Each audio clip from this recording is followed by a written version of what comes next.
మమతా బెనర్జీ హిందువే కదా అని ఒక జర్నలిస్ట్ అడుగుతుంటే బెంగాల్లో ఉన్న మహిళా ఓటర్లు ఏం చెప్తున్నారో జస్ట్ ఈ షార్ట్ వీడియో చూడండి, నేను మీకు మళ్ళీ తెలుగులో చెప్తాను, చాలా ఫన్నీగా ఉంటుంది. ममता बनर्जी तो हिंदू है, ब्राह्मण है. हमको नहीं लगता हिंदू है क्योंकि उसको पूजा करना नहीं आते. आप ऐसे ऐसे करके पूजा करोगे, ऐसे करके घंटा घोड़ा करोगे, नहीं करोगे ना. घर में छोटा छोटा बच्चा भी जानता है घंटा कैसे चलता है, साग कैसे बजाता है.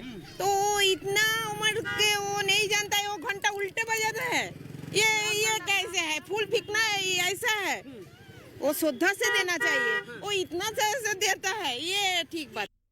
చూశారు కదా, ఆయన అడిగాడు మమతా బెనర్జీ హిందువు, పైగా తాను బ్రాహ్మిన్ అని చెప్పి చెప్పుకుంటుంది కదా, హిందువు ప్లస్ బ్రాహ్మణు, ఇంకేంటి ప్రాబ్లము హిందువులకు అన్న కోణంలో ఆయన ప్రశ్న వేస్తుంటే వెంటనే ఆ మహిళా ఓటర్లు దాని ముఖం బ్రాహ్మణు, దాని ముఖం హిందువు. అసలు హిందూ అయితే ఒక పూజ ఎలా చేయాలో తెలియదు. ఆ మధ్య ఒకసారి దేవాలయానికి వెళ్ళింది, గంట కొట్టమ్మా అంటే గంట కొట్టింది. అసలు గంట ఎలా కొట్టాలో కూడా తెలియదు. ఎన్నడైనా పూజలు చేసిన మొహమా, గంట కొట్టిన మొహమా? మళ్ళీ హిందువు అని చెప్పి ఎందుకు చెప్పుకుంటోంది? పైగా బ్రాహ్మణ్ అని చెప్పి చెప్పుకోవడం ఏంటి? పూజలలో కనీసం ఒక బేసిక్ పూజ తనేమి చేయించక్కర్లా. గంట కొట్టడం, గంట చేతికిస్తే దాన్ని కొట్టడం కూడా చేత కాదా? గంట ఎలా కొట్టాలో కూడా తెలియదా అని చెప్పి ఆ మహిళలు వెటకారం చేస్తున్నారు మమతా బెనర్జీ మీద. అంటే వాళ్ళు పక్కా డిసైడ్ అయ్యారు, బీజేపీకి ఓటేయాలని చెప్పి డిసైడ్ అయ్యారు. మమతా బెనర్జీ దొంగ హిందువు అన్న విషయం వాళ్ళకు అర్థమైపోయింది. ఏం లేదండి, పోయిన సంవత్సరం అక్టోబర్లోనో నవంబర్లోనో, ఎగ్జాక్ట్ నాకు మంత్ గుర్తులేదు కానీ, మమతా బెనర్జీ పశ్చిమ బెంగాల్లో ఉన్న మదన మోహన మందిర్ అక్కడికి వెళ్ళింది.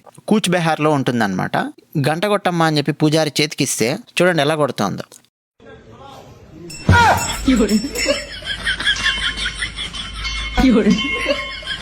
అసలు ఆ గంట కొడుతోందా ఆమె, లేకపోతే దిష్టి తీస్తోందా? అదేదో సినిమాలు అంటాడు చూడండి, నేను ఆ వీడియో ఏం ప్లే చేయట్లేదులేండి, ట్రోలర్స్ ప్లే చేసినట్టు.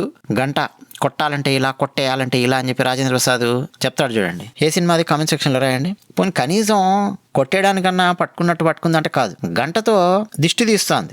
దేవుడు కూడా అనుకొని ఉంటాడు, ఆపు అమ్మని ఈ గంట కొట్టుడు ఏంది దొంగ తెలివితేటలు, నాకు దిష్టి తీస్తున్నావా, గంట కొడుతున్నావా, ఆపెహ అని చెప్పి దేవుడు కూడా అనుకొని ఉంటాడు. అంటే మమతా బెనర్జీ హిందూ ట్రెడిషన్స్ ఫాలో అవ్వదు. అసలు కనీసం Hindu traditions, basic Hindu traditions కూడా ఆమెకు అర్థం కావు క్లియర్గా అండి. అసలు ఆమెకి ఏమి తెలియదు. ఒక టెంపుల్కి వెళ్తే గంట ఎలా కొట్టాలి అన్నది చదువు సంధ్యలు రాని హిందువులకు కూడా తెలుసు, అది కూడా తెలియదు. ఆ విషయాన్ని ఆ మహిళలు బయటపెట్టి ఆమెను విమర్శిస్తూ ఉన్నారు. మాకు దొంగ హిందువులు అవసరం లేదు, నిజమైన హిందువులు కావాలి అని వెస్ట్ బెంగాల్లో మహిళలు మాట్లాడుతున్న పరిస్థితి. మరి మీరేమంటారు?